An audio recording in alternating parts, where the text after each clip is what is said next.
The ExpertPower 48-volt 6.5 kilowatt hybrid solar inverter has the capacity to connect to as many as 5 other units in either parallel or split-phase operation. In this video, we will be going over how to configure 2 units in split-phase configuration. In this demonstration, batteries will be used as the primary power source of the inverters. AC wiring should only be completed after all of your inverters are properly configured.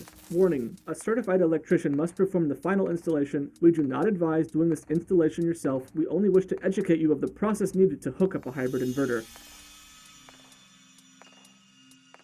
2 units in split-phase configuration will get you an output of 240 volts. First, ensure both units are turned off. Connect both inverters to the same battery bank as you would normally. We highly recommend you double-check the battery's polarity when connecting to the inverter. An improper flow of current can lead to faults, or worse, cause damage to the device. Make sure no other sources of current are connected during installation. I'm intentionally glossing over this step to get to the instructions for the inverter itself, so please read your manual carefully so you don't miss small but important details such as pre-charging your inverter.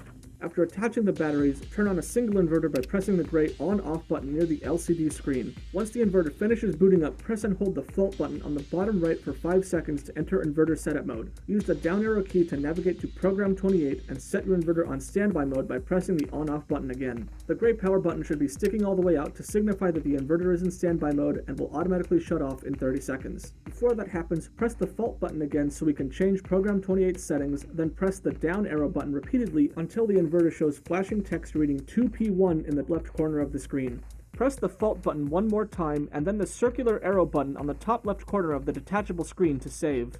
Wait for the inverter to automatically shut down, then reboot the device. Once rebooted, make sure you see the 2P1 text. Once confirmed, shut down the inverter again by pressing the button and waiting 30 seconds, then proceed to the next inverter. Repeat many of the same steps for the second inverter. So to review, hold the fault button, use the down arrow keys to get to program 28, and click the inverter off to enter standby mode. However, when pressing the down arrow key, the option we want this time is 2P2 180. Once again, restart the inverter to make sure the settings have changed, then turn it off. Now it's time to connect your inverters together using the included wires. For this, you'll need 2 gray communication cables. Each inverter comes with 1. Securely connect the 2 gray cables to their respective communication ports as shown in the inverter manual. Once both inverters are successfully configured, it's time to test turning both of them on, starting with the 2P1 inverter, followed by the 2P2 inverter. You should also see the voltage read 120 volts now that the inverters are connected, but this text may take 5 to 6 seconds to appear.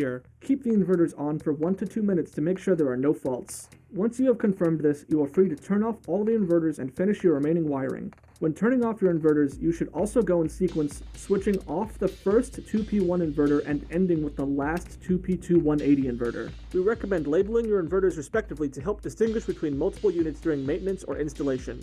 An inverter is the heart of any solar system. It routes the output of electricity in the form of direct current or inverts it into alternating current. It can pull from grid or generator power or manage your system during a blackout or when off-grid.